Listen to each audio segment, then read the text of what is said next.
bahwa Tuhan kita adalah Allah yang hebat, Allah yang berkuasa, Allah yang luar biasa. Dan karena itu, mari kita persiapkan hati dan pikiran kita menyembah Tuhan bersama-sama.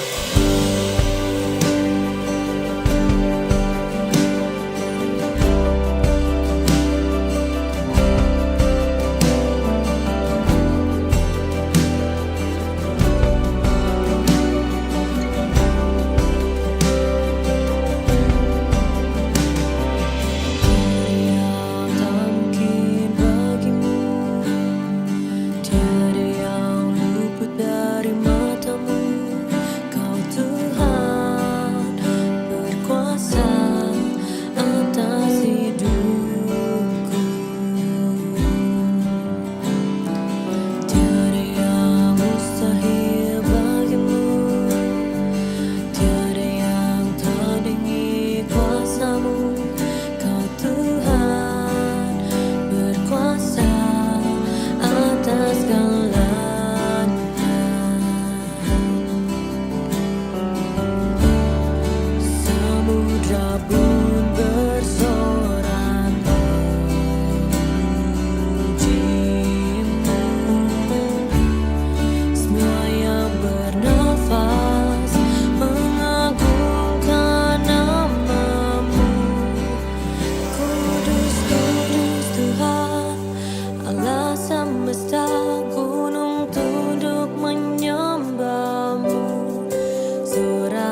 Hello Church, welcome to FGF. Mari kita bersama-sama menaikkan pujian buat Tuhan kita.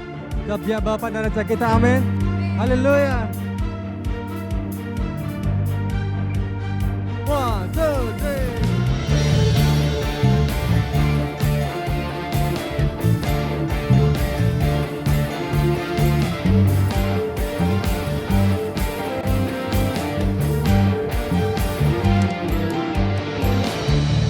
Bersyukurlah kepadanya, bawalah pujian baginya, karena Dia Raja, Dia yang bertata. Tuhanlah kekuatanku, masmur dan keselamatanku, Dia penolongku, yang beri hidupku. Kau yang berjaya, seluruh semesta sujud menyembah. Agunglah kebangkitanmu, mujizat telah terjadi. Tunjuk kasih anugerahmu, Engkau teguh dan mulia.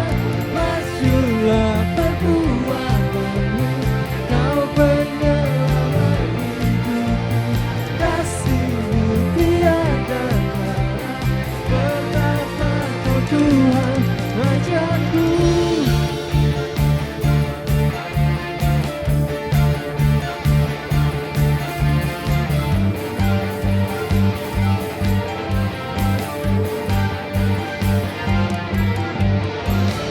Bersyukurlah kepadanya, bawalah pujian baginya, karena Dia Raja, Dia yang berkata. Tuhanlah, Tuhanlah kekuatanku, masmur dan keselamatanku, Dia penolongku, yang beri. Kaulah berjaya, seluruh semesta sujud menyembah. Agunglah kebangkitanmu, mujizat telah terjadi. Tunjuk kasih anugerahmu, kekal teguh dan mulia. Masyurlah perbuatanmu, Kau penyelamat hidupku. Kasih-Mu tiada tara, bertahta Kau Tuhan Rajaku.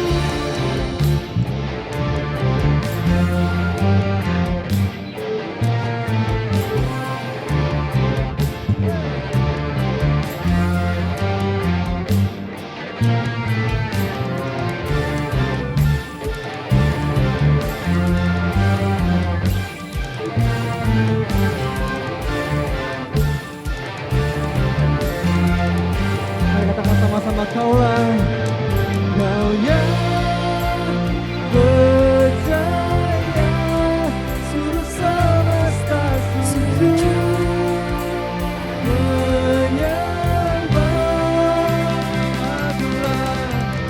Agunglah kebangkitanmu, mujizat telah terjadi. Tunjuk kasih anugerahmu, kekal teguh dan mulia. Masyurlah perbuatanmu, Kau penyelamat hidupku. Kasih-Mu tiada tara, bertahta Kau Tuhan Rajaku.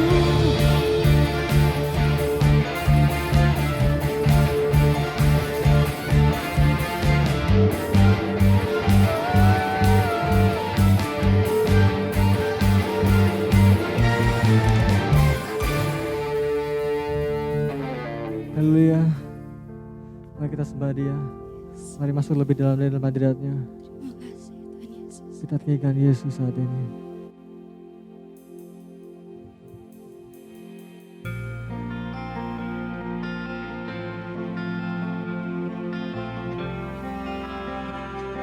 Terima kasih Yesus berberkat buat kehidupan kami Bapa. Saya ucap syukur Tuhan buat setiap kebaikan yang Kau berikan buat kami.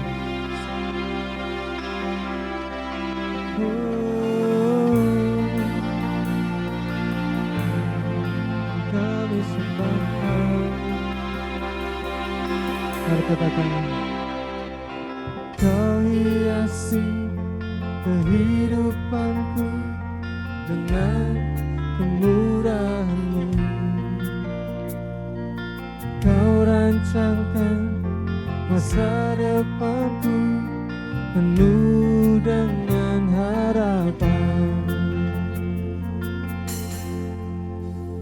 Aku ada saat ini semuanya karena kasih-Mu. Aku hidup kali ini semua berkat kemurahan-Mu. Terima kasih Yesus, Engkau sangat baik, teramat baik bagiku.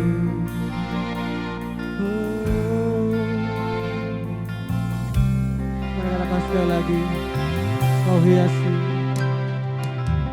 hiasi kehidupanku dengan kemurahan-Mu. Kau rancangkan masa depanku penuh dengan harapan. Katakan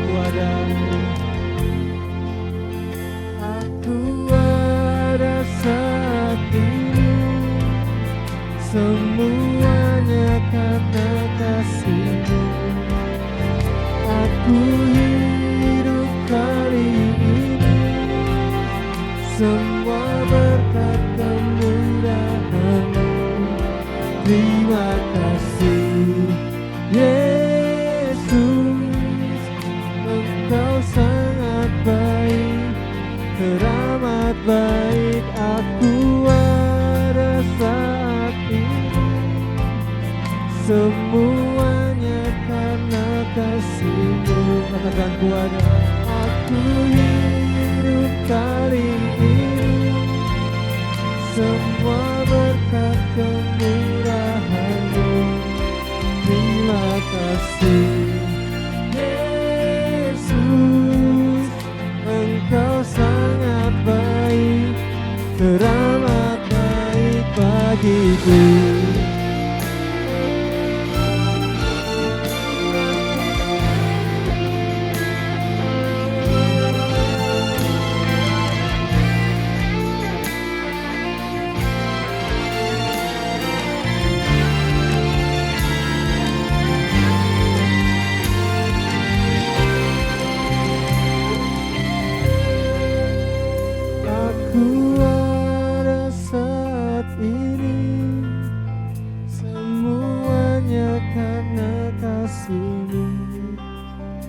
Aku hidup kali ini semua berkat kemurahan-Mu. Terima kasih Yesus, Engkau sangat baik, teramat baik bagiku. Lebih baik katakan, aku ada saat ini semua karena kasih-Mu. Aku hidup kali ini semua berkat kemurahan-Mu. Terima kasih Yesus, Engkau sangat baik. Sekali lagi terima kasih Yesus, Engkau sangat baik, teramat baik bagiku. Oh, terima kasih Yesus, Kau teramat baik.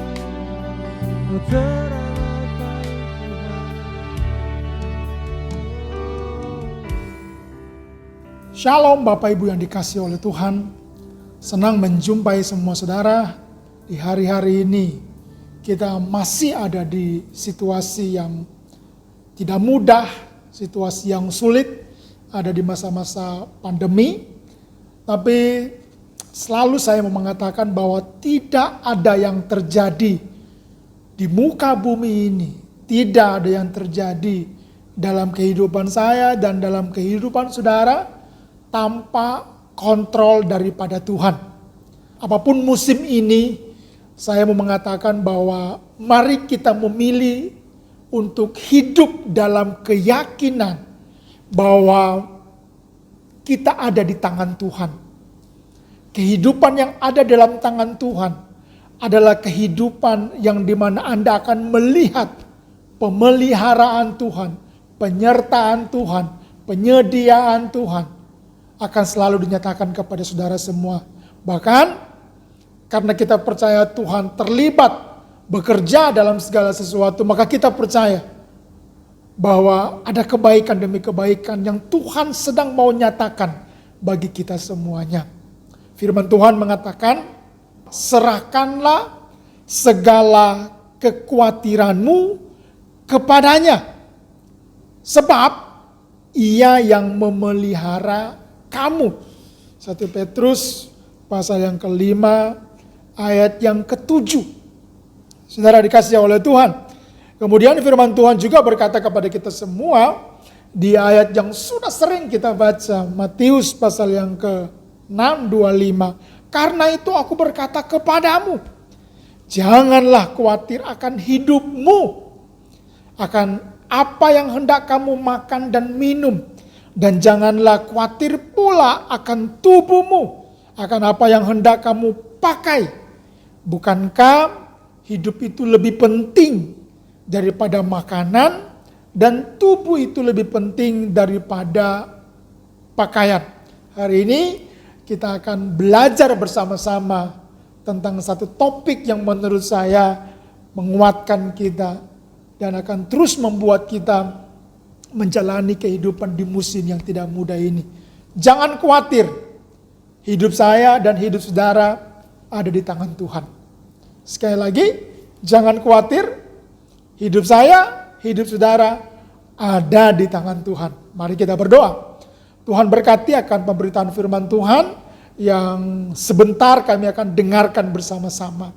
Urapi hamba-Mu, dan biar setiap kami yang mendengarkan firman Tuhan ini dikuatkan dan terus memiliki inspirasi dari firman Tuhan untuk bagaimana kami menghadapi kehidupan di musim yang tidak mudah ini. Dalam nama Yesus kami berdoa. Amin. Ada yang menarik dari apa yang tercatat dalam Matius 6 ayat yang ke-25. Bukankah hidup itu lebih penting daripada makanan? Dan tubuh itu lebih penting dari pakaian. Bukankah makanan dan pakaian adalah hal yang dapat membuat Anda dan saya ketika dua hal itu tidak ada atau kurang atau hilang, membuat kita hidup dalam kekhawatiran, membuat kita hidup dalam ketakutan. Bahkan itu bisa berdampak secara signifikan kepada psikologi kita. Kita menjadi stres, depresi. Berapa banyak di musim yang tidak mudah ini orang-orang menyerah. Bahkan ada orang-orang yang pingin mati. Karena betapa sulitnya musim yang tidak mudah ini.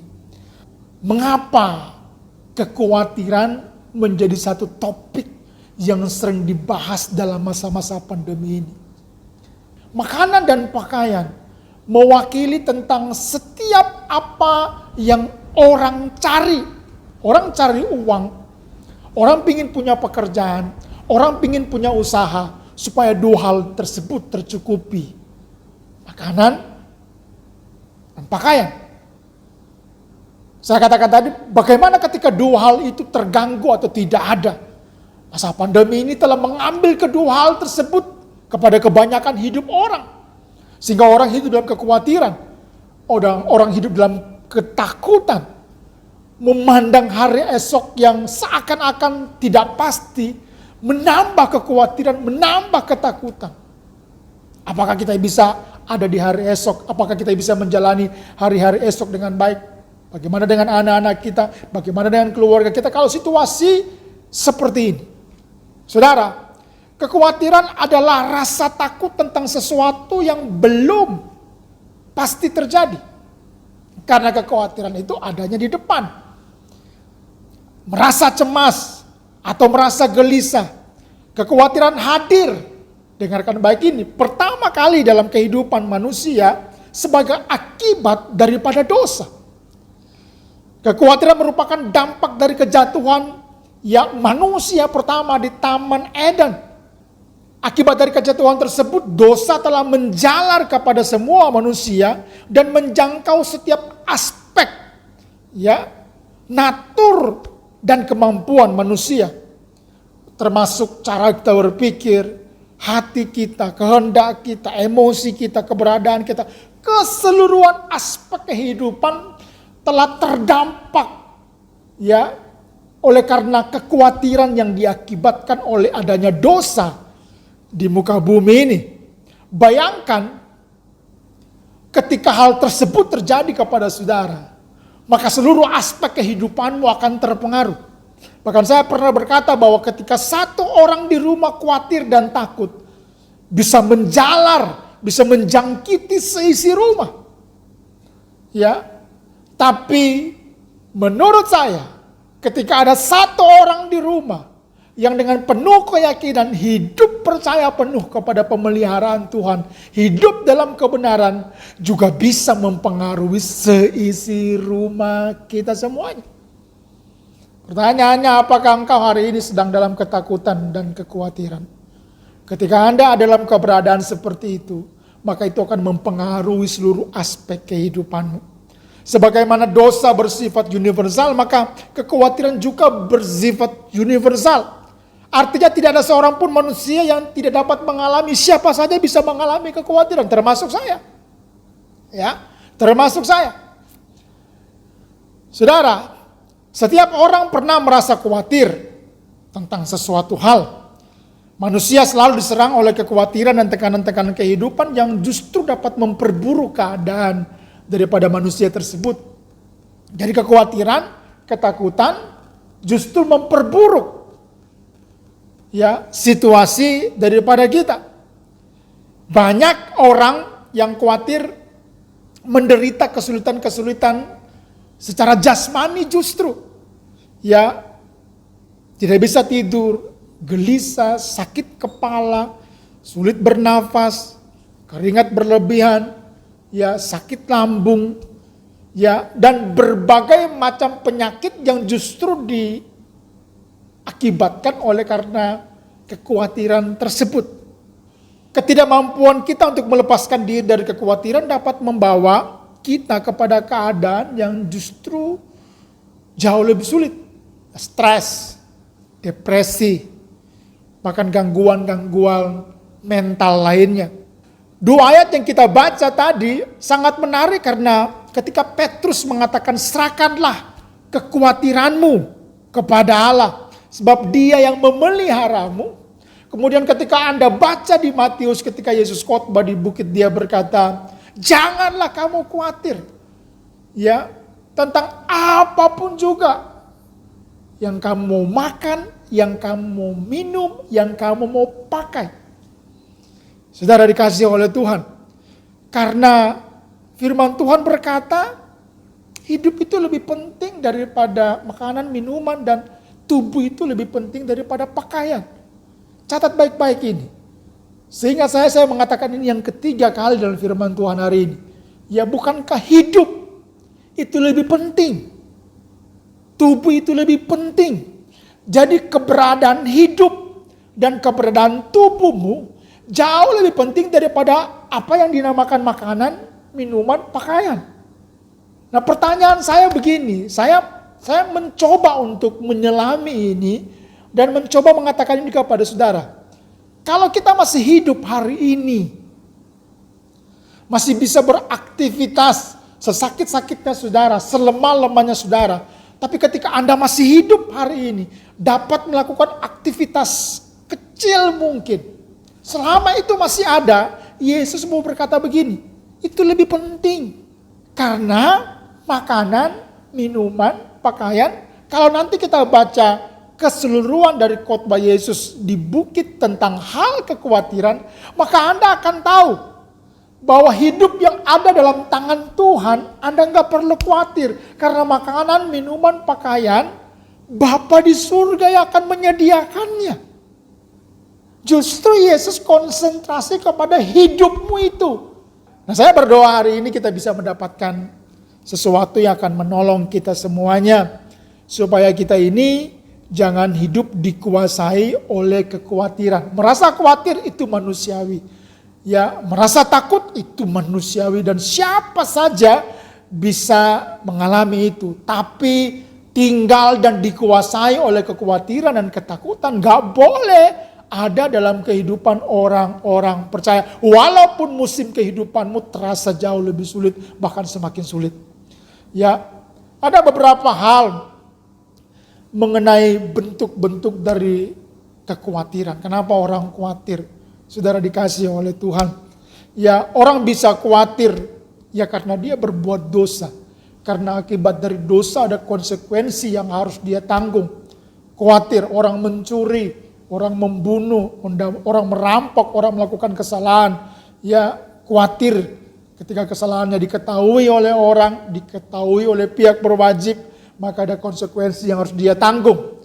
Saudara yang dikasih oleh Tuhan. Ada juga orang yang khawatir tentang kematian. Saudara dikasih Tuhan, kalau saya mati besok bagaimana nanti? Nah, Bapak Ibu yang dikasih oleh Tuhan sebagai orang percaya, firman Tuhan mengatakan bahwa hidup itu bagi Kristus, mati adalah keuntungan. Saya nggak akan khotbah tentang bagaimana ya setiap orang yang percaya kepada Yesus matinya kemana. Karena iman kita berkata, setiap mereka yang percaya kepada Yesus sebagai Tuhan dan Juru Selamat, maka hidup yang kekal adalah jaminan bagi setiap mereka yang hidup bersama-sama dengan Tuhan. Jadi Anda gak perlu khawatir tentang hari di mana ketika Tuhan memanggil kita pulang ke rumah Bapa, karena kita tahu Tuhan telah menyediakan tempat buat orang-orang yang percaya. Nah, ada orang juga yang ketiga khawatir tentang apa yang nanti dia makan, apa yang nanti dia minum. Nah, itu akan kita bahas hari ini, saudara dikasih Tuhan. Yesus sekali lagi berkata bahwa janganlah kamu khawatir.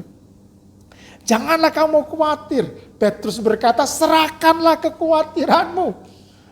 Hal yang pertama, kenapa kita nggak boleh khawatir? Tadi tema kita adalah jangan khawatir karena hidup kita ada di tangan Tuhan. Kenapa kita nggak boleh khawatir? Ya karena hidup kita ada di tangan Tuhan yang menciptakan langit dan bumi.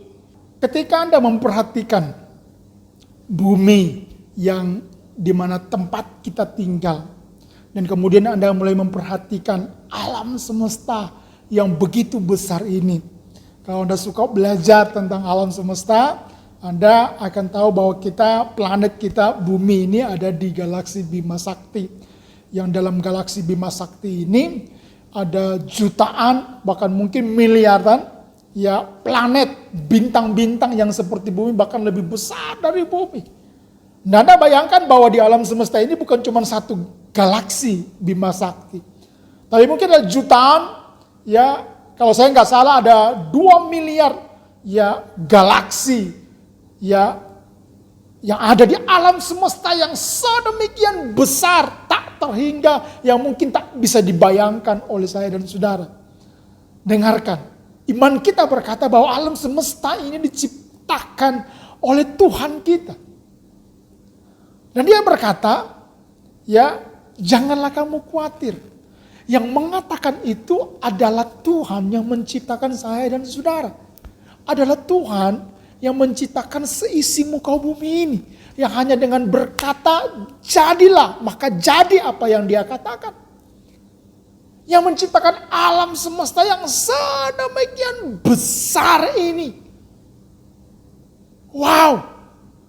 Dia berkata, jangan kamu khawatir akan apa yang kamu makan, minum, pakai. Bandingkan apa yang kita perlukan tentang makanan, minuman, pakaian. Dengan dia yang menciptakan segala sesuatu yang di muka bumi ini dan di alam semesta ini. Anda bayangkan. betapa kecilnya kebutuhanmu dibandingkan dengan keberadaan, kemahakuasaan Dia sebagai Sang Pencipta.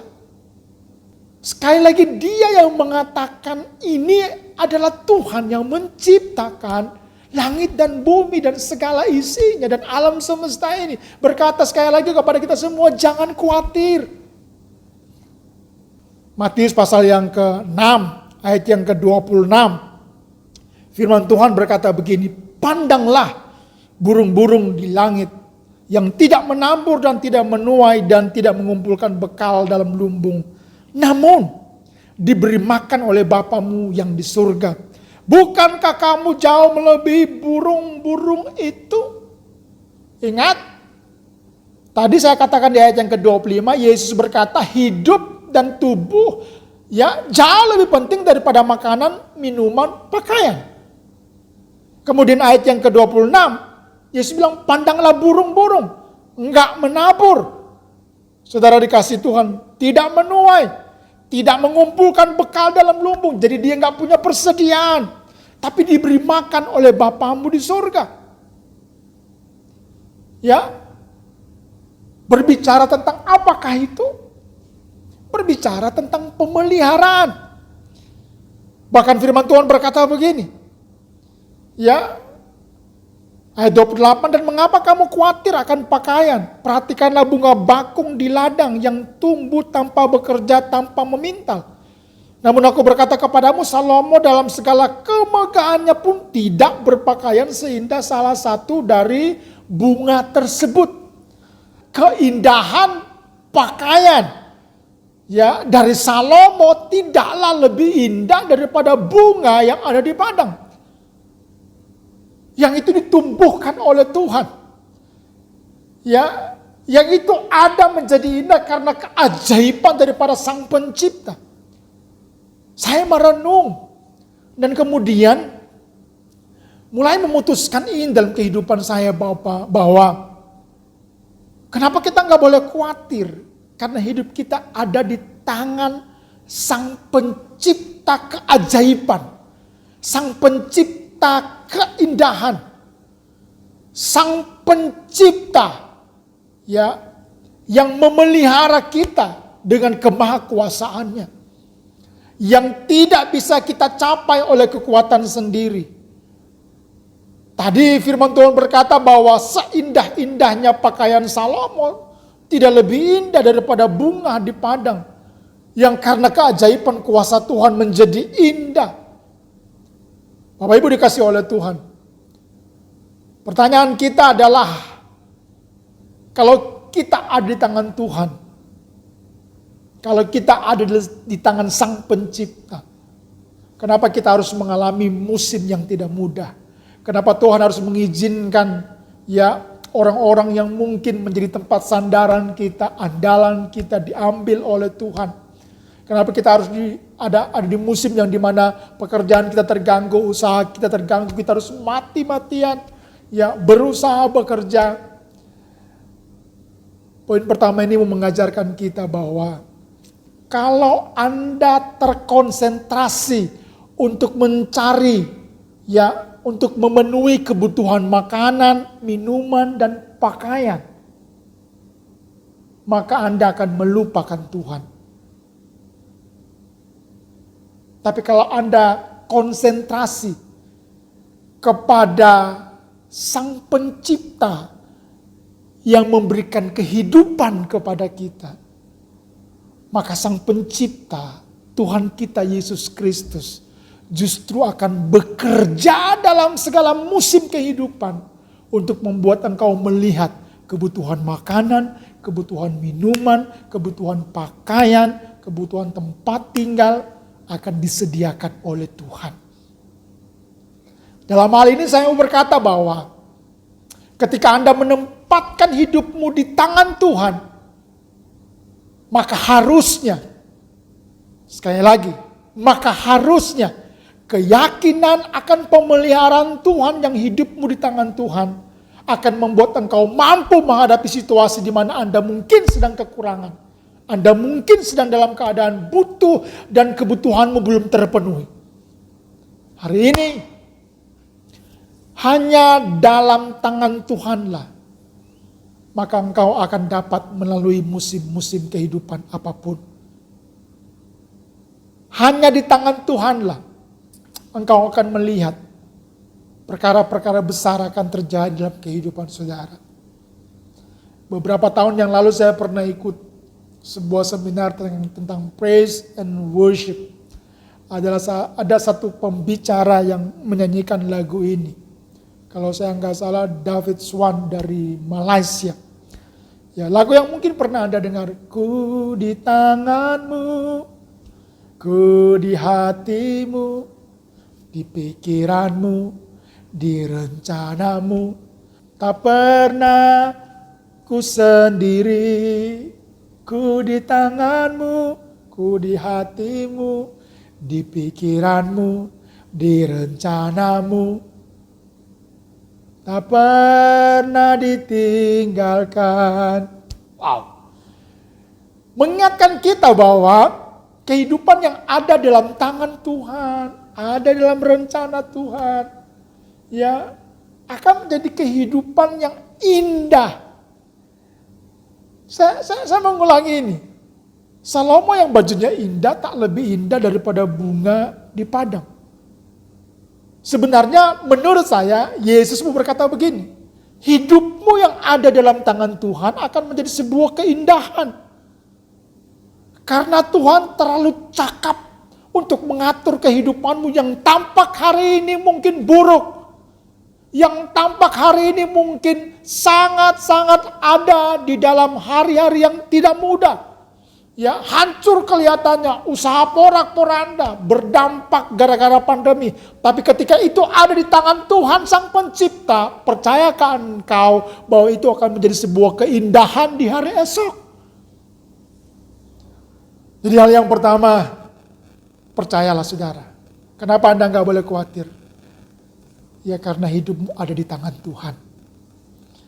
Ya, Sang Pencipta keindahan, Sang Pencipta keajaiban yang akan melakukan itu bagi kita semuanya.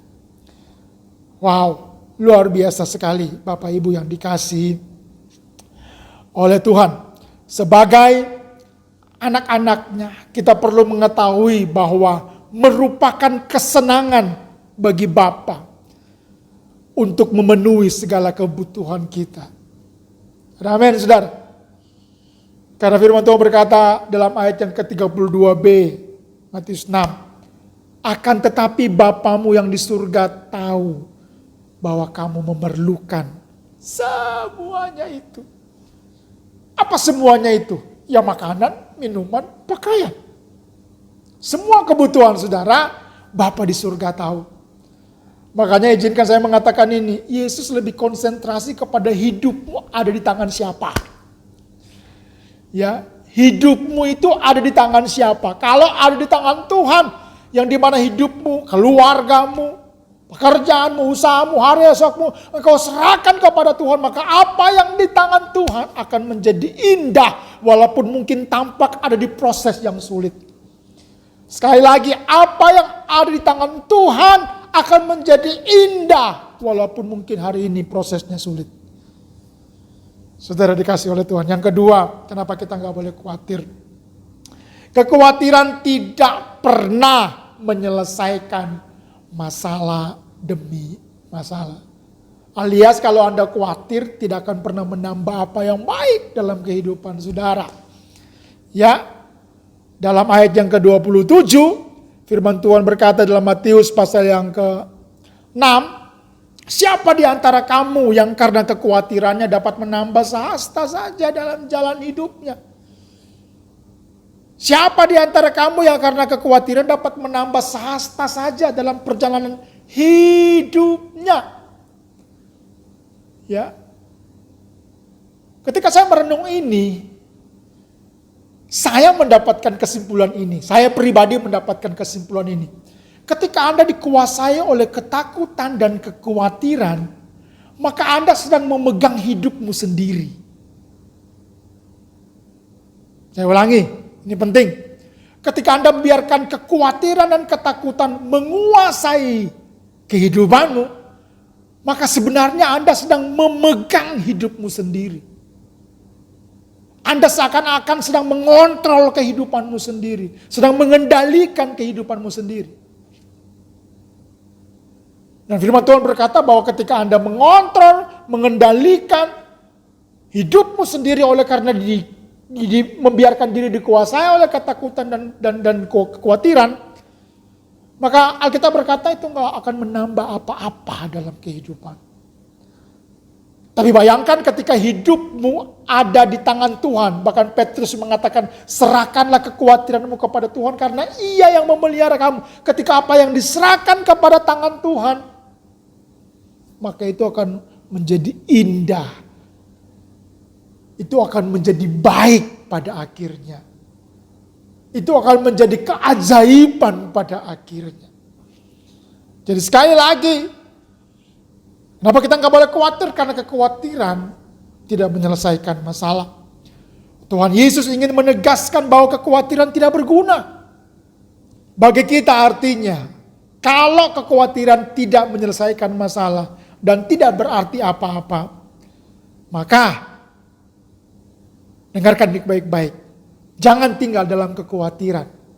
Karena kekhawatiran tidak membantu kesulitan hari esok. Tapi benar-benar merusak kebahagiaan hari ini. Saya ulangi. Ya, kenapa kita nggak boleh hidup dalam kekhawatiran? Yesus berkata nggak akan menambah sahasta dalam kehidupan saudara. Sahasta itu kira-kira 45 cm. 46 cm kira-kira. Ya. Nah,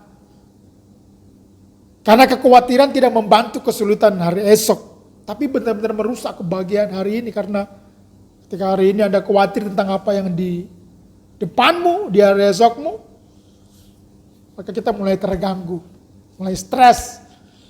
Ada orang sakit lambung, ya, dan berbagai ya kelemahan tubuh yang lain yang bisa diakibatkan oleh karena kekhawatiran dan ketakutan. Semakin kita khawatir, semakin sulit dan berat kehidupan yang kita jalani. Karena itu jangan biarkan kekhawatiran mengarahkan hidup kita. Sehari penuh kekhawatiran lebih melelahkan ketimbang sehari penuh kita bekerja. Kekhawatiran akan hidup dan masa depan adalah pemborosan di masa sekarang. Wow. Karena kekhawatiran menyita begitu banyak waktu, tenaga, pikiran. Oleh karena itu menjadi sebuah pemborosan bagi kita. Ya, menjadi sebuah pemborosan bagi kita. Jika kita tidak dapat menghindar dari rasa khawatir, ingatlah bahwa khawatir juga tidak pernah membantu kita. Jadi bagaimana pastor? Kembali kepada firman Tuhan.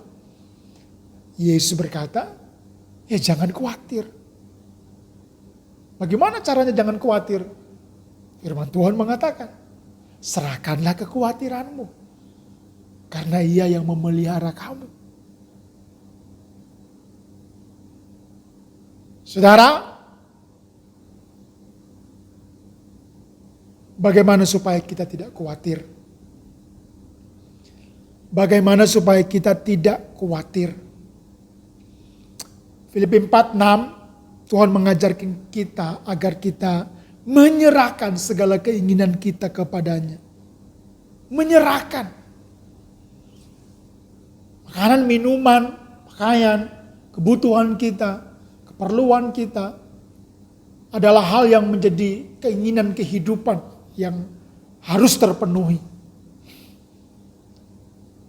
Nah, Filipi 4 ayat yang ke-6 mengajarkan kita bahwa mari kita serahkan semua itu kepada Tuhan. Ya, tentu ini mengajarkan kita untuk membangun hubungan dengan Tuhan. Yang dimana ya bangunan hubungan kita dengan Tuhan gak boleh sebatas kita minta dan Tuhan menyediakan.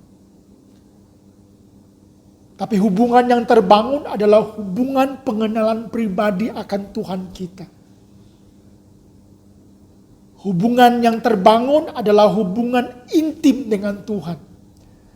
Yang dimana ketika apa yang kau kehendaki tidak sebagaimana yang Tuhan kehendaki, Anda akan tetap berkata, apapun yang terjadi di dalam hidupku, selalu ku berkata, Tuhan Yesus baik. Jadi hubunganmu dengan Tuhan gak bergantung kepada penyediaan yang kau punya hari ini. Tapi hubunganmu dengan Tuhan, apapun yang terjadi, akan menjadi tetap hubungan yang intim dan kuat. Ayat 33 berkata begini, tetapi carilah dahulu kerajaan Allah dan kebenarannya, maka semuanya itu akan ditambahkan kepadamu.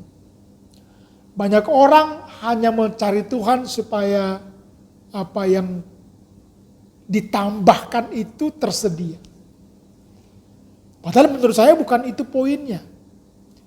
Hubungan dengan Tuhan dan hidup dalam kebenaran adalah poin yang justru sedang mau dikatakan Tuhan Yesus kepada semua kita. Tentang apa yang kau perlukan, butuhkan. Tadi firman Tuhan berkata, Bapa tahu apa yang kita perlukan dan butuhkan.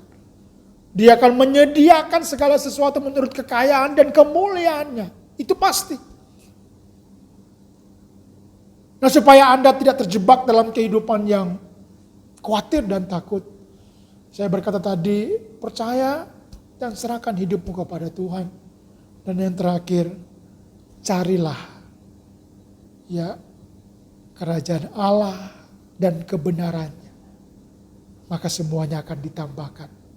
Artinya, fokuskan dirimu kepada apa yang namanya kebenaran dan hubungan dengan Tuhan. Ayat yang sering diulang-ulang dalam beberapa minggu ini. Kita tahu sekarang.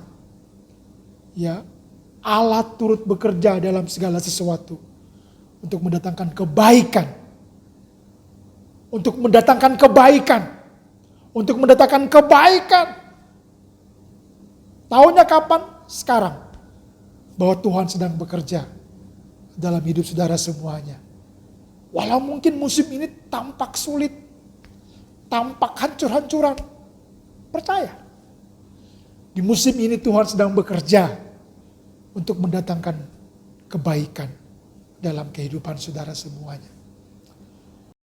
Bapa di surga, terima kasih untuk firman-Mu ya Tuhan yang memberikan pesan kepada kami supaya kami tidak khawatir di masa-masa yang sulit ketika kami mengalami pandemi COVID yang berkepanjangan ini. Biarlah firman-Mu membangkitkan iman kami untuk percaya kepada pemeliharaan Tuhan.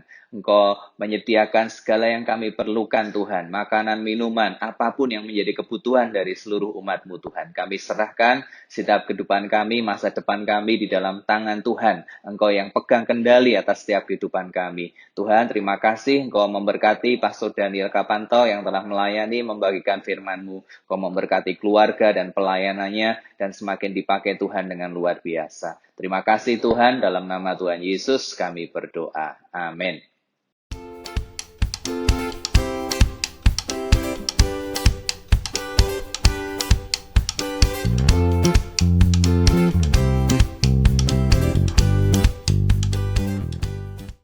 Jemaat yang dikasihi Tuhan, pada kesempatan ini saya ingin mengajak jemaat sekalian untuk bergabung di acara yang kita akan adakan pada hari Selasa tanggal 17 Agustus 2021 jam 7 malam. Tanpa terasa kita sudah 17 tahun melayani Tuhan di ICF Solo dari tahun 2004 sampai tahun 2021. Oleh sebab itu kita mau fellowship, bergabung melalui Zoom, dan kita juga akan dilayani oleh Pastor Emeritus Agus Susanto. Saya percaya kita pasti akan diberkati dan kita akan dikuatkan untuk semakin sehati dan bersama-sama di dalam melayani Tuhan. Saat ini kita akan menyiapkan persembahan kita untuk kemuliaan Tuhan. Mari kita siapkan persembahan kita, baik persepuluhan, persembahan syukur, maupun juga untuk pembangunan. Bapak, Ibu, Saudara yang punya rekening, silahkan bisa transfer melalui rekening gereja. Jika tidak ada rekening, silahkan bisa dikumpulkan di rumah masing-masing, dan jika ada waktu silahkan dimasukkan di kotak persembahan yang ada di gereja. Mari kita akan membawa persembahan kita berdoa. Bapa di surga, terima kasih untuk berkat-Mu ya Tuhan. Saat ini kami akan membawa persembahan kami untuk rumah Tuhan. Kau berkati ya Tuhan, baik persembahan syukur, persepuluhan maupun untuk pembangunan. Tuhan akan memberkati seluruh jemaat-Mu, setiap usaha pekerjaan mereka, supaya senantiasa mengalami pemeliharaan Tuhan yang berlimpah. Terima kasih ya Tuhan, kami mengucap syukur dalam nama Tuhan Yesus, kami berdoa. Amin. Jemaat yang dikasihi Tuhan, tiba saatnya kita akan mengakhiri ibadah kita dan menerima doa berkat. Mari kita angkat tangan dimanapun kita berada dan kita terima berkat Tuhan dengan penuh sukacita. Jemaat yang dikasihi oleh Tuhan Yesus Kristus, jika engkau mendengarkan suara Tuhan Allahmu dan melakukan dengan setia segala perintahnya yang disampaikannya kepadamu pada hari ini, maka Tuhan Allahmu akan mengangkat engkau di atas segala bangsa di bumi. Diberkatilah engkau pada waktu masuk dan diberkatilah engkau pada waktu keluar. Tuhan akan mengalahkan segala musuh-musuhmu, segala masalah maupun segala tantanganmu, dan menjadikan engkau lebih daripada pemenang. Tuhan memberkati lumbung-lumbungmu, Tuhan memberkati segala usaha pekerjaanmu, Tuhan memberkati studi dan juga masa depanmu, sehingga engkau menjadi berkat bagi bangsa-bangsa. Tuhan Allah akan jadikan engkau menjadi kepala dan bukan jadi ekor. Engkau akan tetap naik dan bukan turun. Diberkatilah keluargamu serta hubunganmu dengan mereka. Rumahmu dipenuhi dengan sukacita, dengan kekudusan, dengan iman, pengharapan, dan kasih. Dan kuasa Roh Kudus menyertai engkau dari sekarang sampai Maranatha. Yesus datang yang kedua kali. Di dalam berkat nama Tuhan Yesus, semua kita yang percaya berkata, amin. Tuhan memberkati. Allah El Shaddai yang setia besarlah karyamu. Engkaulah Allah El Shaddai, tak berubah, dulu sekarang selamanya. Dulu sekarang sampai selamanya, kasih-Mu tak